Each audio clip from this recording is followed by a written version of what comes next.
Chers téléspectateurs, nous sommes là encore une fois de plus pour notre émission, une émission qui vous édifie. Et voilà pourquoi encore ce soir, je suis en train de présenter le Bishop Kalombo. Il va continuer à présenter cette émission et je sais que ce soir, vous serez bénis parce que cette émission va consoler tout le monde. Voilà pourquoi, sans plus tarder, je suis en train d'inviter Bishop Kalombo, qui est notre papa d'ailleurs. Karibu sana papa. Merci. Nous bénissons le Seigneur parce que ça fait un bout de temps où j'ai passé dans nos bergeries, on venait faire des émissions à différer.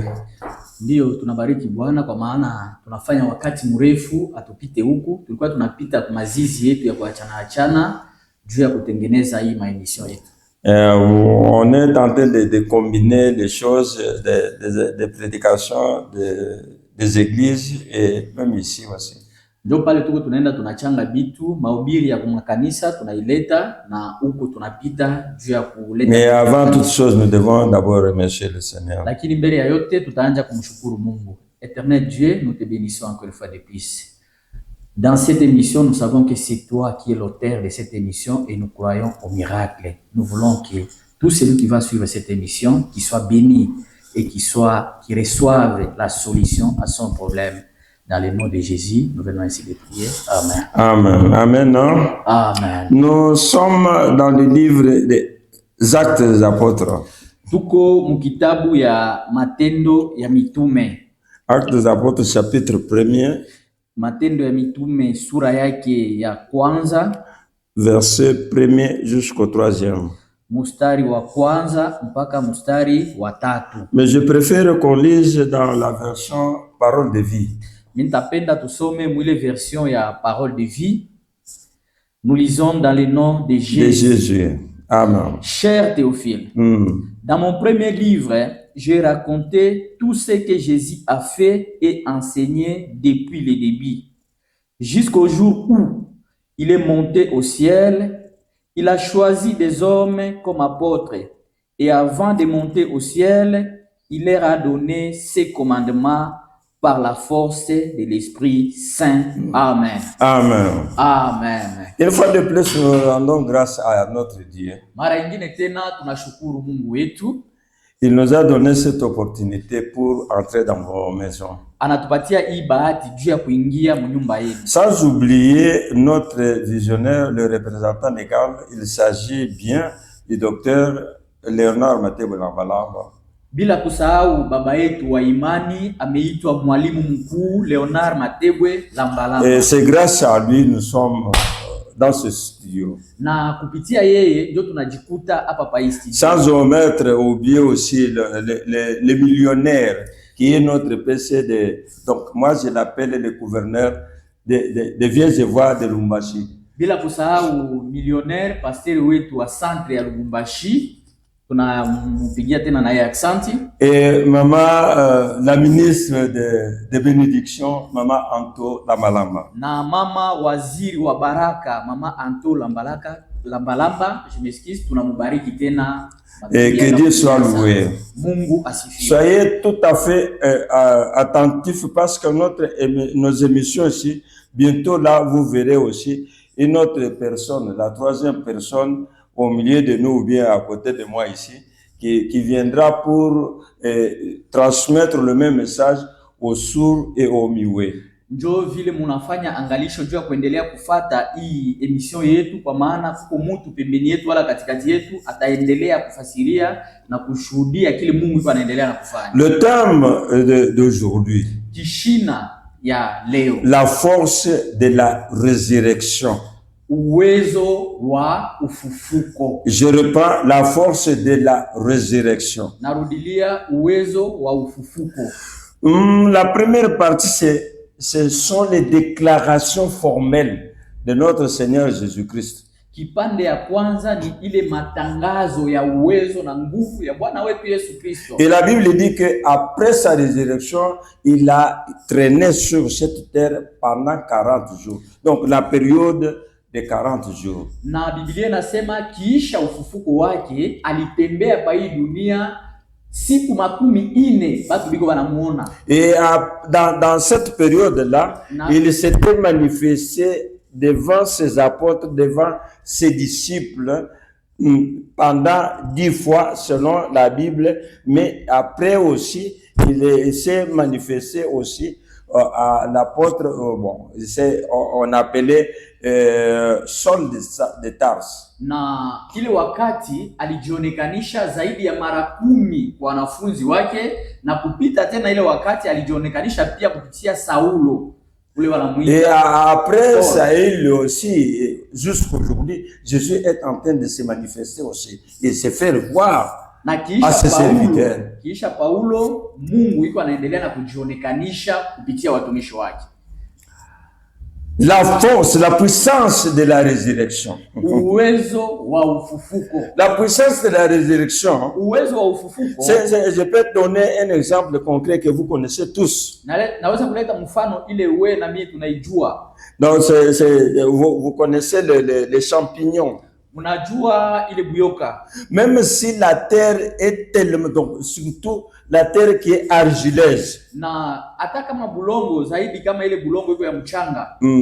Quand il y a le soleil ardent, donc la terre devient très sèche. Na wakati jua inapiga ile udongo inakuwa nguvu kabisa. Et vous allez voir, constater que à un certain moment les champignons doivent germer. Na utaelewa, utachunguza kusema wakati moja fulani ingawa udongo kuwa nguvu ile buyoka itatoka. Je voudrais assez que quelque chose germe dans votre vie, mon frère. Napenda maisha yako kukue kitu inaota. Que quelque chose germe dans votre vie, ma sœur. Kitu moja yote là où il y a une grande difficulté, que cette difficulté là reste. Pale palikuwa magumu kubwa, ile magumu iache fashi. Mais les difficultés sont là, mais quelque chose de nouveau doit se passer dans votre vie. Ingawa magumu inaweza kuwa maisha yako, umekuwa kitu kipya kinafasha kupitikana na maisha yako. J'ai lu la Bible pendant plusieurs années. Nalisoma Biblia inakuwa miaka mingi. J'ai déjà entendu beaucoup de témoignages de plusieurs personnes. Nilishakafata maushuhuda ya mingi ya watu wengi. Mais je n'ai jamais entendu une personne qui déclare que je vais mourir après un temps et avec précision que après 3 jours je ressuscite. Lakini sionaka mtu mwenye analeta na hakikisho ya kusema nitakufa kiisha siku 3. Nitafufuka. Ceux qui ont fait de telles déclarations. Na wale walifanya ile matangazo kubwa ya vile. Chose bizarre. Kwa ole. Ils meurent. Wanakufa. Et après leur mort. Na kiisha kifo yao. C'est fini. Hadithi yao inaishia pale. Et d'autres générations après lui. Na kizazi ingine kisha yeye. On ne parle même plus de lui. Abamsemezee tena. Mais ce monsieur dont je vous parle aujourd'hui. Lakini huyu mtu namisemezea leo. Je vous ai dit autrefois dans une de nos émissions. Naliniambia tu ingine kwa émission yetu. Souvent quand je prêche. Wakati yote na ufaka kuhubiri. Et soyez toujours attentifs. Ufanye kila saa. Parce qu'il y a certaines maladies qui sortent. Kwa maana kuko magonjwa ingine na pomoka. Que Dieu vous fasse quelque chose au Jésus-Christ de Nazareth. Donc je suis serviteur. Il m'a fait ce que je suis aujourd'hui. Et c'est lui, sa puissance fait assez qu'on puisse entrer dans vos maisons pour vous parler. Lui seul. Il avait déclaré, moi Jésus, et il a démontré, il a fait la démonstration de ses souffrances. La Bible dit, à 3 reprises, il avait dit à ses disciples, la première fois, deuxième et troisième fois. La troisième fois, avec beaucoup de précision. Maintenant, où nous sommes avec vous ici. Nous descendons à Jérusalem, c'est-à-dire Galilée est donc à un niveau un peu élevé. Nous descendons à Jérusalem. Là, on va m'arrêter. Donc, mes frères juifs bandugu yangu bayuda m'arrêteront. batanifunga Ils me confieront dans la main ou bien dans les mains des étrangers. na batanitoa mikononi ya wageni. Je vous avais dit autrefois dans une de nos émissions ici, Na nimeambiaka siku ingine que Jésus-Christ a été jugé dans 4 cabinets différents. ni kusema Yesu Kristo walimhukumwaka kuma kabine kuma biro ya Mais les audiences étaient passées 5 fois.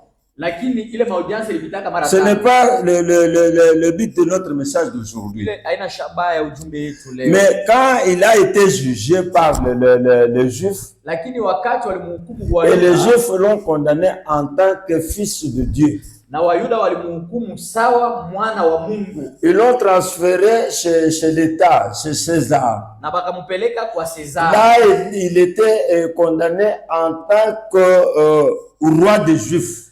Balimhukumu sawa mfalme wa Wayuda. Et après, on l'a... Bon, je reviendrai sur ce message un jour. Siku moja nitarudiliaka kule ujumbe. Il a été arrêté, il a été maltraité et tué sur la croix. Alifungwa, aliteswa na kuuawa. Même si vous disiez que Jésus était sur la croix c'est comme ça. Hata kama mnasema Yesu kumsalaba ilikuwaka hivi. Même si c'est comme ça. Hata kama ilikuwa hivi. Le problème n'est pas là, ce sont des discussions inutiles. Ile ni discussion ya bure. L'essentiel est que Jésus-Christ était mort sur la croix. Ya faida ni kusema Yesu Kristo alikufa. Quel est l'objectif de sa mort? Shabaha ya kifo yake. C'était pour nous donner la vie. Ilijua kutupatia uzima. Ça, il était mort, il est ressuscité. Alikufa na akafufuka. Jésus est ressuscité. Hein? Yesu alifufuka. Donc avant la résurrection, Mbele ya ufufuko wake, nous détenons maintenant quelque chose de très important. hapa tunapokea sasa kitu ya faida ya bei. Jésus avait fait des déclarations formelles. Yesu alifanya matangazo. Je vous ai dit au départ, Aliniambia mwanzo. il n'y a personne qui a fait de telles déclarations que lui seul. Ule alishakafanya ile matangazo na kutimilika sawa yeye mwenyewe. Moi ici, si je peux vous dire que je peux mourir et ressusciter autant de jours, c'est faux. Hata mie kama niko hapa naweza kumwambia nitakufa na nitafufuka. Ça ne se verra jamais. Haitafanyika kama. C'est seulement lui Jésus. Yeye peke yake Yesu. Lorsqu'il est mort Wakati alikufa et on l'a enterré, na wanamuzika. les gens qui l'ont tué, Watu wale walimuua, ils sont allés voir Pilate. balienda kuona Pilate qui était le gouverneur de la ville. na Pilato ule Et alikuwa celui qui avait le premier et le dernier mot sur la vie de chaque personne. na yeye alikuwa na neno ya kwanza na ya mwisho kwa maisha ya mtu wote.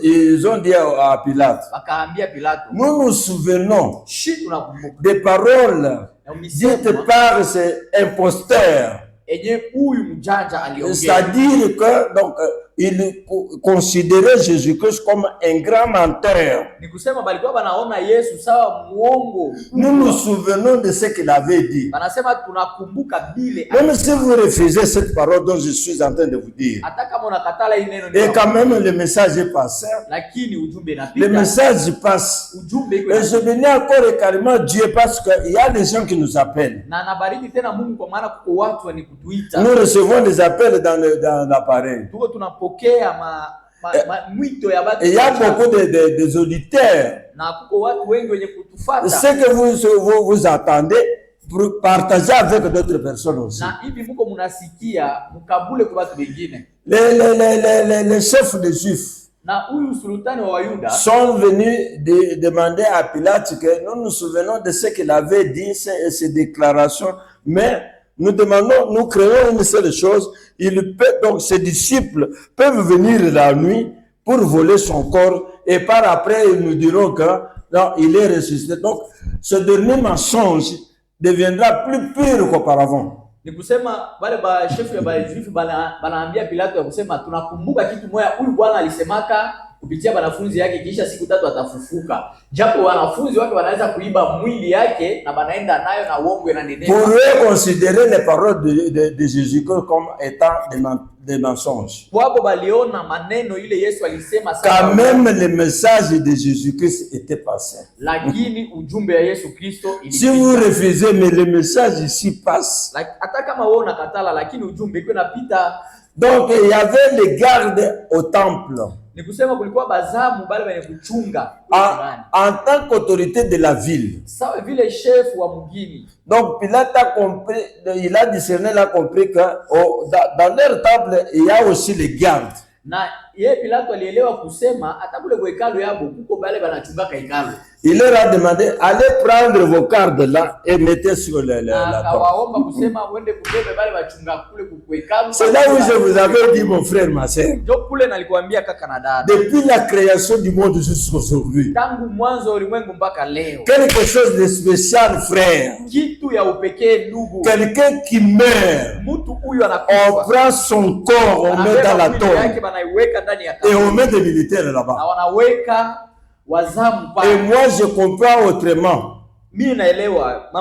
Donc les choses spirituelles, nous le comprenons en tant que surnaturalistes. Nous ne lisons pas la Bible comme un journal. C'était une puissance du ciel qui avait fait à ce qu'il soit inspiré pour mettre la garde ou les gardes à la tombe de Jésus.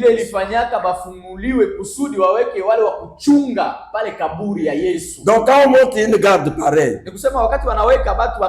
il n'y a pas question de sommeil. Ils font des relèves. Ils veillaient. Et si vous posez une question à ces militaires, pourquoi vous êtes ici? Peut-être leur objectif est de garder pour ne pas venir voler le corps de Jésus. Mais dans le sens spirituel, c'était pour garder le roi des rois, son corps à la tombe. Je prends un exemple concret. Les gardes de corps des militaires, d'un général. Et il est mort. D'abord, avant de mourir, donc il tombe malade, on l'amène à l'hôpital, les gardes sont là. Mais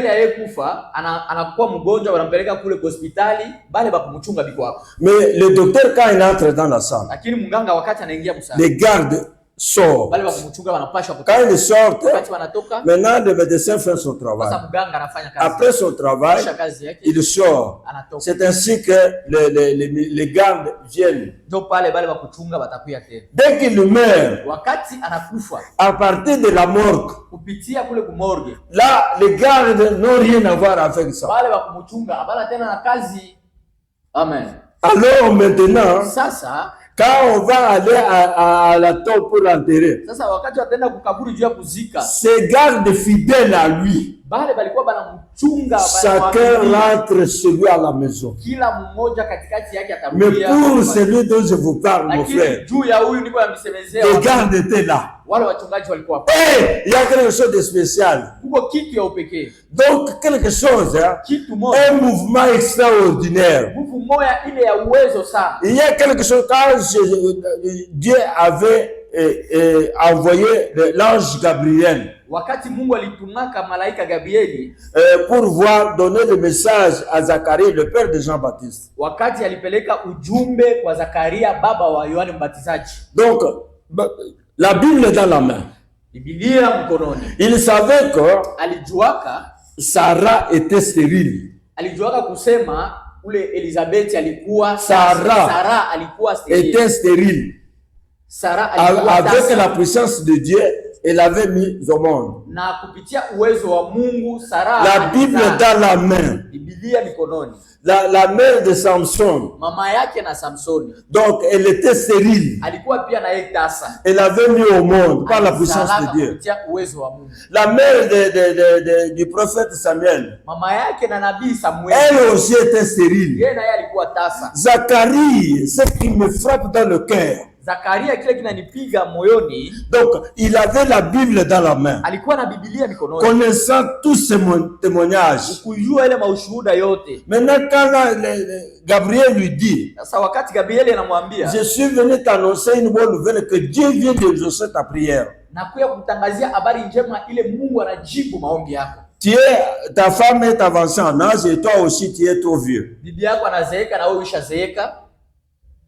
Ta femme mettra au monde. bibi yako atazaa. Il donne même le nom de l'enfant. Na analeta jina ya mtoto. Son nom, c'est Jean. Jina yake ni Yohana.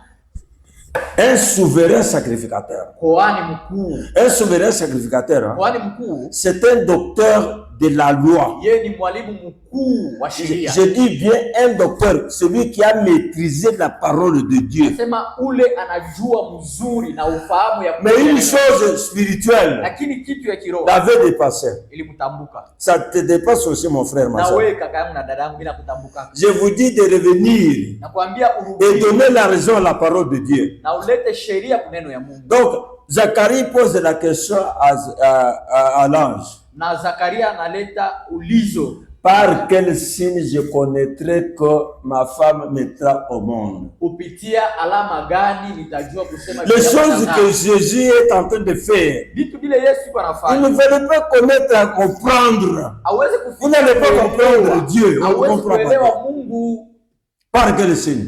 kupitia alama gani? L'ange était révolté. Na malaika akatomboka. Il lui dit, Anasema tu n'as pas cru à mes paroles. au kuaminia Comme tu cherches un signe, sawa vile unatafuta alama je te le donne. na kupatia alama. Tu seras muet. Wewe utakuwa bubu. Tu vois le signe. Jusqu'à ce que mes paroles s'accompliront. Mpaka pale maneno yangu itatimilika.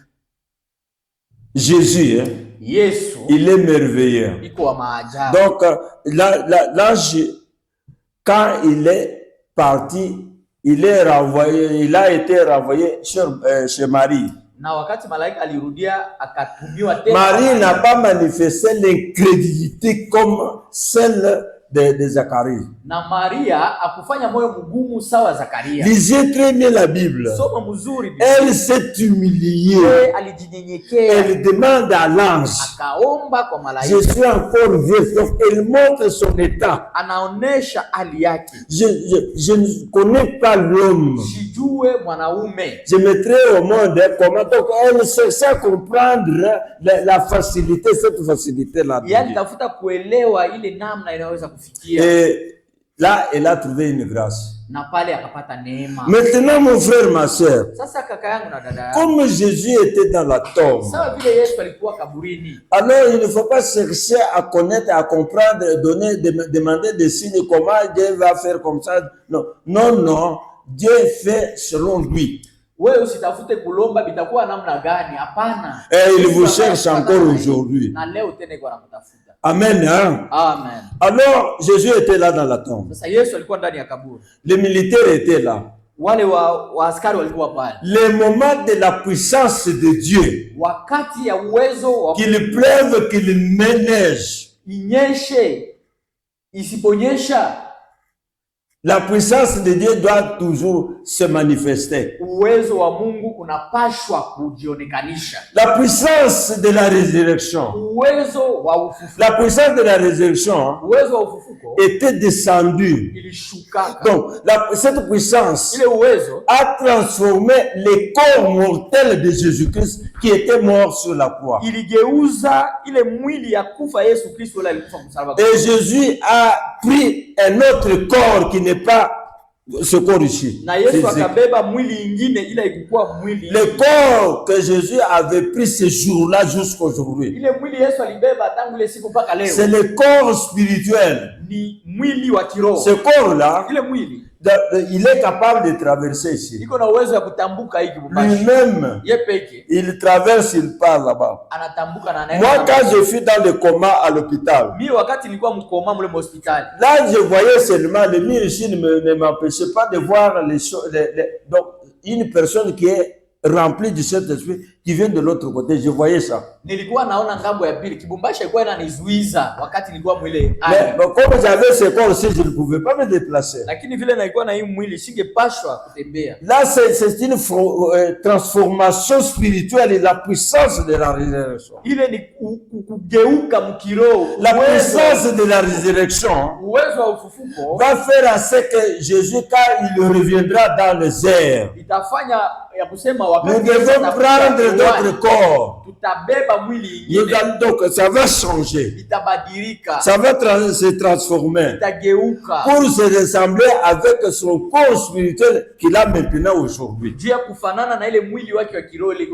Donc, une puissance de la résurrection, quand elle est descendue, le militaire qui était là, donc cette puissance-là a frappé les militaires. Les militaires sont, je peux dire ça, l'anesthésie spirituelle. L'anesthésie, car bon, les médecins savent, même tous les infirmiers qui ont fait qui ont travaillé dans la chirurgie. On applique d'abord le liquide là d'anesthésie. Donc le liquide, hein, donc fait chasser le sang. Donc là, quand le sang est parti, cette partie-là, même si on déchire, vous n'allez pas sentir. Donc c'est le sang qui fait à ce que on sent que il y a une plaie ici. C'est la présence du sang. Maintenant, la présence de l'anesthésie fait fuir, disparaître le sang, cette partie-là. Donc, je ne suis pas du domaine médecine, hein. Mais je sais seulement ça. Donc, l'anesthésie spirituelle, en commençant par l'anesthésie du corps, on peut déchirer, on peut opérer, vous allez voir comment on est en train de travailler. Vous voyez ça. Le médecin peut vous poser des questions, vous parler, il est en train de travailler. Mais vous ne sentez rien. Mais l'anesthésie du ciel pour les militaires. Ils ont vu comment ils étaient paralysés tous. Ils voyaient comment le roi des rois est en train de sortir dans la tombe. Il est sorti. Il est parti. Ils sont restés. Et par après, ils se sont ressaisis. Ils sont partis rentrer vite à l'église, au temple, pour informer les souverains sacrificateurs, les prédicateurs de Moïse, les confirmer que cet homme-là, il est sorti. Il est ressuscité comme il avait dit là. Mais pour fermer la bouche de ces prédicateurs, et ils se sont trouvés que c'était eux qui étaient des menteurs et ce n'est pas Jésus. Voilà maintenant ce qu'ils ont fait. Alors, ils ont pris de l'argent, corrompre les militaires. Ne dites pas que ce monsieur est ressuscité. Jésus peut faire quelque chose dans votre vie, mon frère, ma soeur. Le problème de Dieu, c'est quoi? C'est donner le témoignage, et ce témoignage donne gloire à Dieu. C'est ce que Dieu veut dans votre vie. Il va faire quelque chose. Suivez attentivement l'émission. Malgré la corruption, moi je pense, et ces gens, ces militaires-là, même si on leur avait donné de l'argent, quand ils se trouvaient à deux, et ils disaient non, malgré leur argent, cet homme-là, il est ressuscité. Il est ressuscité. Et la Bible ici, c'est Théophile, donc Théophile là, C'est Luc qui écrit à son ami Théophile. Ni Luka iko anaandikia rafiki yake Theophile. Luca, ils étaient grandis ensemble. Balikomea pamoja. Ils étaient des fidèles amis. Balikuwa baaminifu wa rafiki. Maintenant, Luc a accepté Jésus-Christ dont je vous parle. Nani Luka alikubali. Il n'était pas ensemble avec Théophile. Hakukuwa pamoja na Theophile. Par après, il a eu le témoignage. Kiisha akapata ushuhuda. Ton ami là. Asema ule rafiki yako. Ton ami est Théophile. Rafiki yako il vient d'accepter aussi Jésus. Aya anakubali. Comme lui était à Jérusalem. Sawa vile yeye alikuwa ku Yerusalemu. Et il a entendu le témoignage de son ami. Akafata ushuhuda. Il a fait, la Bible dit, Biblia inasema Luc 1. On peut lire. Tunaweza kusoma ku Luka, kitabu ya Luka sura yake ya kwanza mstari wa kwanza.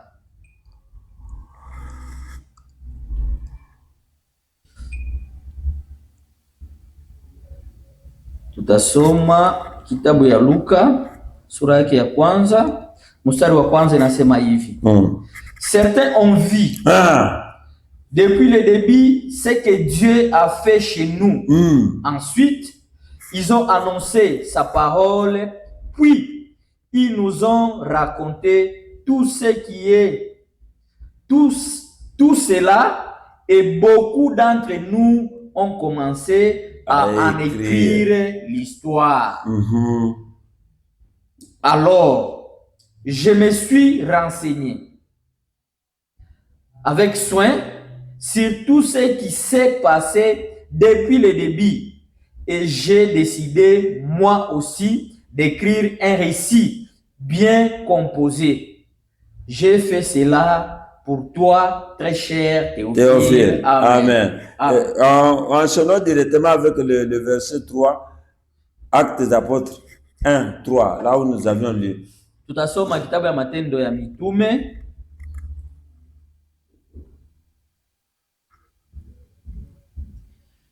Matendo ya Mitume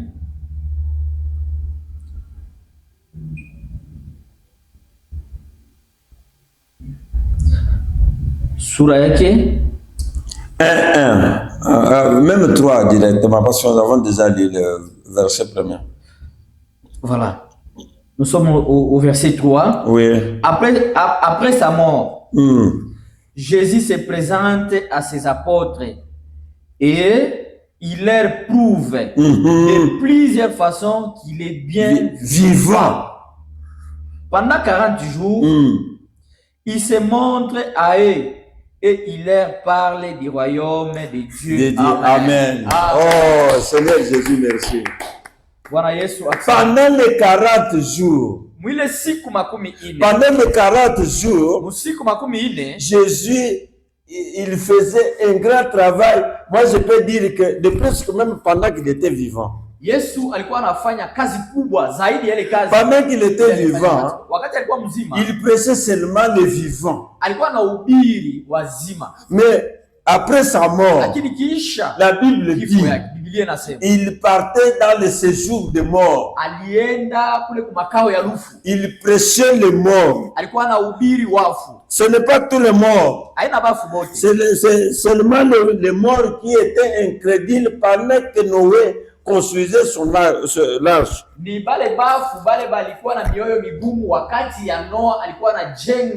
Donc la Bible dit, celui qui était monté au ciel, il est le même qui était descendu dans le fond de la terre. Dans le fond de la terre, c'est Jésus-Christ qui était tenté dans le fond, dans la terre. Donc quand quelqu'un meurt, on l'enterre dans la terre. La Bible parle du séjour des morts. Et elle parle aussi de la mort. Donc pendant les 40 jours, Jésus s'était manifesté 10 fois dans les 40 jours là. Et je vais vous énumérer ici. D'abord la première fois. Et il s'était manifesté, monté à Marie de Magdala. Alijionekanisha kwa Maria wa Magdala. Deuxième fois, Mara ya pili. Marie de Magdala ensemble avec une autre Marie. Maria wa Magdala na pamoja na Maria mwingine. Troisième fois, Mara ya tatu. Jésus s'était manifesté à 2 de ses disciples qui se rendaient à Emmaüs. Donc à une distance de 11 km. Akajionekanisha kwa wanafunzi wake wawili wale walikuwa wanaenda kwa Emmaus. La Bible dit que cette distance-là était 11 km, c'était vers